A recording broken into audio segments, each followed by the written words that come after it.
impanuka ikomeye cyane, ni impanuka ikomerekeyemo abantu babiri bandi bahita bitaba Imana. Iyi mpanuka yarijije imitima ya benshi, iyi mpanuka yashenguye imitima ya benshi. Iyi mpanuka ibereye mu karere ka Gasabo nk'ahazwi kwa Gakire hano mu murenge wa Gisozi. Iyi mpanuka ibaye ku burangare bw'umushoferi wari utwaye imodoka iri mu bwoko bwa Kia ugonze moto ndetse ikagonga n'igare, bikarangira babiri bakomeretse, abandi babiri bahita bitaba Imana. Imbangukiragutabara ku bitaro bya Muhima yahise ihamagarwa byihutirwa kugira ngo icungure ubuzima bw'abakomeretse, dore ko barimo bava amaraso menshi cyane bavirirana kaburimbo ari yuzuyemo amaraso. Nibwo rero amaraso yahise akoropwa byihuta cyane. Imbangukiragutabara ikihagera yapimye babiri isanga bitabye Imana, ihita ihamagara imodoka ishinzwe gutwara imirambo, ihita yihuta ihita itwara bano bapfuye. Ambulance ikomeza kuvura abakomerekeye mu ino mpanuka, dore ko bakomeretse bihagije cyane. Iyi mpanuka yarishije benshi, impanuka yashenguye imitima ya benshi. Traffic polisi ishinzwe impanuka zo mu muhanda ikihagera yahise ipima umushoferi wari utwaye imodoka ya Kia Soreto ni umumotari wari utwaye moto, dore ko umumotari n'ubundi bamupimye arimo aravirirana amaraso, koko ukuguru kwendaga gucikaho.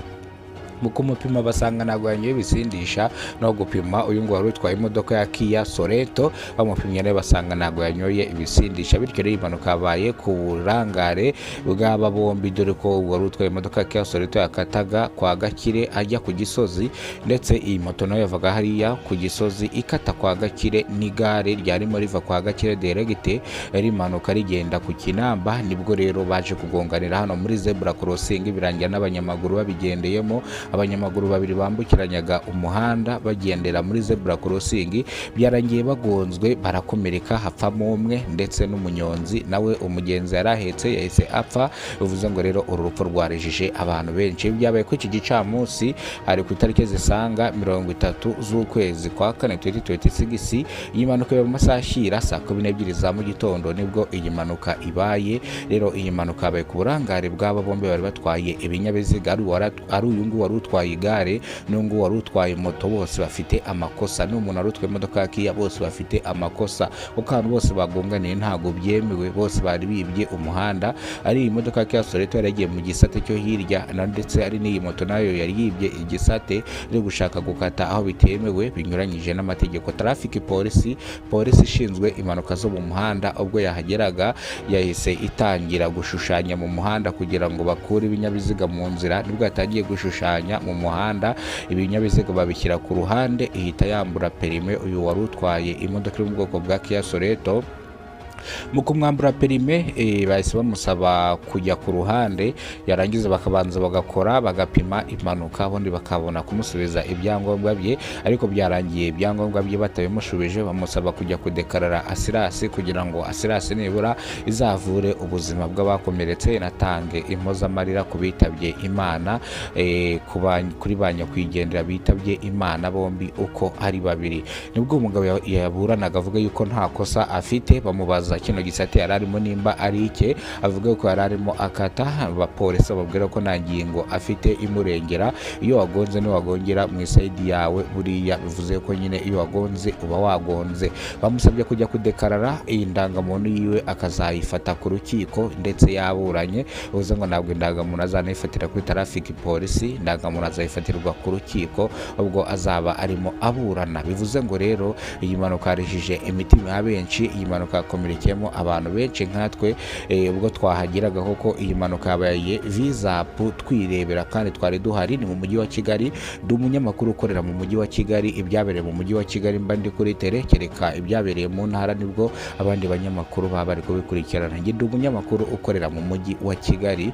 Bivuze ngo iyi mpanuka rero yabaye vizapu nibereye nanjye nkireba, ubwo nabonye ko ibinyabiziga byombi byose byakoze impanuka ku burangare, kandi iyi mpanuka yabaye bitunguranye, kandi impanuka ikaba yapfiriyemo abantu babiri. Ndetse ndabihamya nk'umuntu wari uhibereye, ntabwo iyi nkuru ari ukuvuga ngo ni inkuru ngo nsomye ku bitangazamakuru cyangwa ku binyamakuru. Iyi nkuru yabaye cyangwa impanuka yabaye nibereye mbireba n'amaso yanjye. Iyi mpanuka yarijije benshi, dore ko bamwe bavuye mu byabo bararira, abandi barimo bajya mu kazi gatandukanye bahise banga amagare, kuvuga yuko ngo igare ntago umuntu yakongera kugutegera igare, dore ko rega n'igare n'ikinyabiziga gishobora kuhita kikurangiza umwanya nko guhumbya, dore ko n'abanyonzi bagenda birukaga kandi bazi ko amagare buriya nta maferi bafite bana y'amagare abameze nka zino moto z'amareyo za sipiro, ariko uretse ko zino moto zo zirukanga cyane ziba zifitemo n'akantu k'amanyeri, ariko umunyonzi we aba ari bunyonge agakoresha imbaraga z'amaguru. ngayo nguko rero nuko iyi mpanuka yagenze, yakomerekeyemo abantu babiri, abandi babiri bitaba Imana. Ambulance ku bitaro bya Muhima niyo yatabaye iza kuvura abakomerekeye mu ino mpanuka. Nuko nguko byagenze, impanuka nuko yifashe. Iyi mpanuka yabaye ku itariki 30 iba mu masaha ya saa 12 za mu gitondo, nibwo iyi mpanuka yabaye. Visa nge nabyireberaga. Nguko rero reka amakuru yacu tuyasubikire hano, amakuru nakagaruka. Kora subscribe uzajya umenya byinshi tugenda dukora umunsi ku munsi, amakuru tugenda tugushyiriraho. Nimba utarakora subscribe waracitswe, rero yikore none aha ngaha ufungura inzogera uzajye umenya byinshi dukora. Wowe wakoze subscribe uri uw'agaciro, ibyo tugezeho niwe tubikesha, nibyo twenda kugeraho niwe tubikesha.